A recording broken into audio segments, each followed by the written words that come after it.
commencer par la définition de la radiothérapie, de son historique, ainsi que de son évolution en fonction du temps. Alors la radiothérapie d'abord c'est quoi? C'est un traitement des cancers par rayonnement ionisant afin de détruire les cellules cancéreuses ou afin de bloquer leur capacité à se multiplier. Son objectif est double. La radiothérapie vise à bien cibler la tumeur en y déposant le maximum de doses, c'est-à-dire la dose de traitement, parce que chaque type de cancer est connu par une dose de traitement à délivrer. Et le deuxième objectif, bien évidemment, c'est le fait de protéger les organes voisins de la tumeur. Comme vous le savez, le cancer est généralement entouré ou entoure des tissus sains qu'il faudrait protéger durant ce traitement. Alors, ce type de traitement, qui est la radiothérapie, a dû connaître plusieurs évolutions euh, en fonction du temps. Au fait, les découvertes des rayons X par Röntgen en 1895, la radioactivité par Becquerel en 1896, le radium par Pierre et Marie Curie en 1898, ainsi que la découverte de la radioactivité artificielle par les descendants de Marie-Pierre Curie, Frédéric et Irène et Frédéric Julio Curie, qui ont eu le prix Nobel en 1934, euh, sont à l'origine de la radiothérapie. Alors, suite à ces découvertes, les effets des rayonnements ionisants sur la matière vivante ont été observés et leur potentiel pour le traitement de certaines maladies, comme les tumeurs cutanées par exemple, a rapidement été exploité. Alors, à ses débuts, la radiothérapie utilise les rayons X émis par le radium ou ceux produits par des différences de potentiel pouvant atteindre 200 kV, à peine plus élevés que ceux utilisés pour les clichés radiologiques. La faible pénétration de ces rayons dans les tissus a longtemps limité la radiothérapie au traitement des tumeurs cutanées. D'autre part, la collimation des rayons n'était pas efficace et les traitements peu précis en termes de ciblage. Alors, il faut attendre les années 50 avec l'arrivée des appareils de cobalt-60, la télécobalthérapie, pour observer de véritables progrès dans le domaine. Alors, le cobalt-60 ou la télécobalthérapie est connue par une énergie moyenne, par un faisceau de cobalt-60 avec une énergie moyenne de 1,25 MeV, ce qui a augmenté considérablement la pénétration des rayons dans les tissus, mieux que les précédents.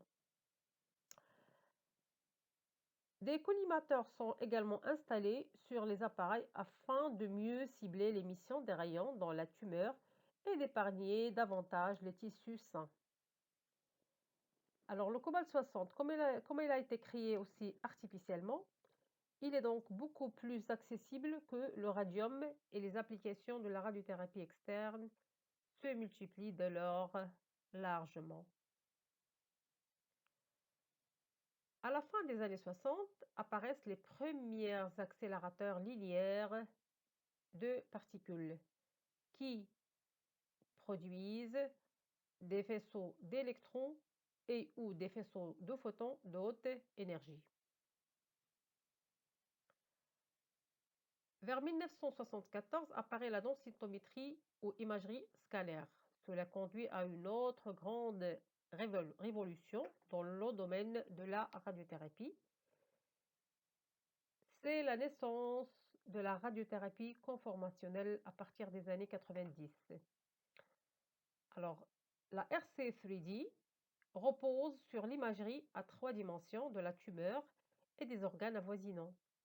Le contour des faisceaux est ajusté à la forme de la tumeur, de manière à minimiser la dose reçue par les tissus sains avoisinants, en ajustant ainsi la balistique d'irradiation et en réduisant considérablement les effets secondaires de la radiothérapie. La collimation des faisceaux utilisés est largement améliorée avec l'arrivée du MLC, Multi-Leaf Collimator ou collimateur multilame, vers les années 1995. Et donc les faisceaux de plus en plus fins permettent bien évidemment d'améliorer le ciblage des volumes à traiter. Aussi, le développement de l'informatique et des systèmes de planification de traitement, communément appelés TPS, pour Treatment Planning Systems, dans les années 90, permettra ensuite de réaliser un calcul tridimensionnel de la dose et donc de planifier les traitements de manière beaucoup plus précise en fonction de l'anatomie propre à chaque patient et de contraintes de dose à ne pas dépasser sur certaines OAR, organes à risque ou tissus sains.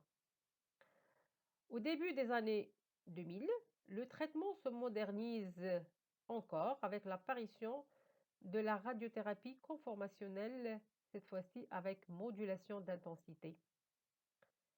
L'intensité du rayonnement n'est plus constante à l'intérieur d'un même faisceau, mais modulée, c'est-à-dire on fait jouer avec cette intensité comme on le désire à l'aide du mouvement continu des lames, du MLC, et de la variation du débit de photons, permettant ainsi de mieux épargner les tissus sains localisés autour de la tumeur.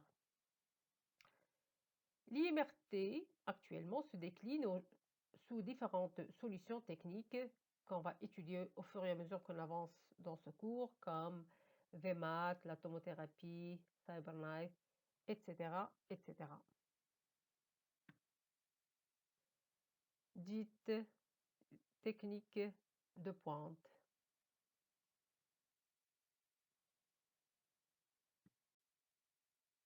La radiothérapie peut prendre plusieurs types, à savoir la radiothérapie externe, la radiothérapie interne ou la radiothérapie métabolique. Alors la radiothérapie externe, c'est quoi? Ça s'appelle radiothérapie externe ou radiothérapie transcutanée ou tout simplement radiothérapie à distance.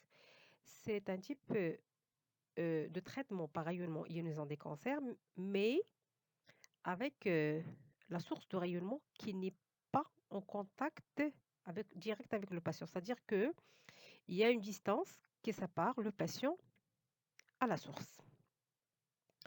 Et là, en bas, vous voyez une photographie de ce qu'on appelle un accélérateur linéaire de particules. On va l'étudier ultérieurement. D'accord? Donc, comme vous voyez, la partie où sortent les rayonnements est distante de la peau du patient qui est allongée sur la table. Le deuxième type est la curithérapie. Ça s'appelle curithérapie, radiothérapie de contact, brachythérapie ou la radiothérapie interne.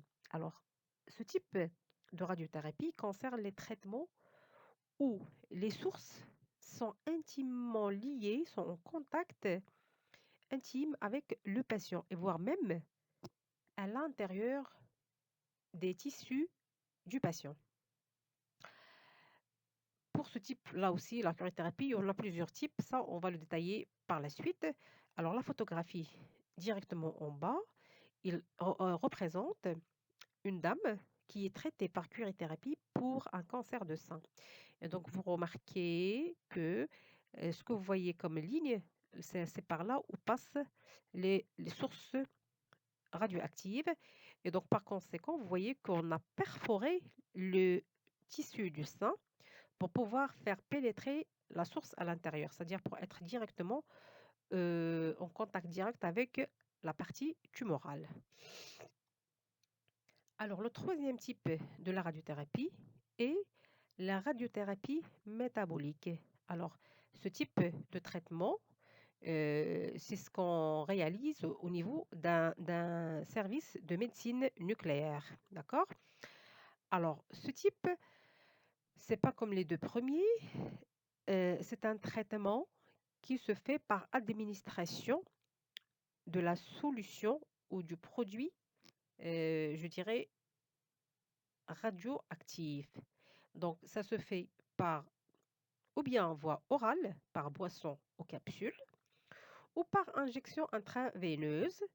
Et donc, pour les deux, ou pour les trois types, c'est-à-dire boisson, capsule ou injection, le patient va faire entrer dans son corps un produit radioactif ou une solution radioactive ou des capsules qui vont, à leur tour, vont aller jusqu'où la partie tumorale où ils vont se fixer sur les cellules cancéreuses pour les détruire.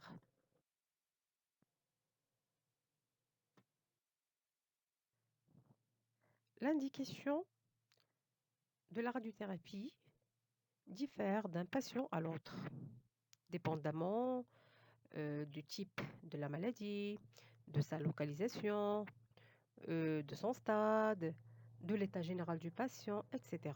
Et donc, on peut avoir, par exemple,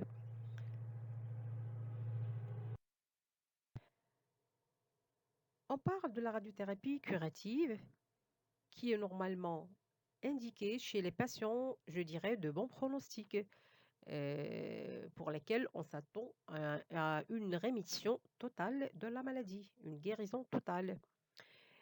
Et donc, bien sûr, ce type de traitement ne pourrait être indiqué que pour les patients qui sont de bons pronostics, c'est-à-dire un cancer limité, cancer primitif limité, bien localisé, sans lésion à distance, c'est-à-dire sans métastase. Et donc, l'objectif, c'est la destruction des cellules cancéreuses dans la tumeur. Alors, pour ce type de radiothérapie, comme on vise la rémission totale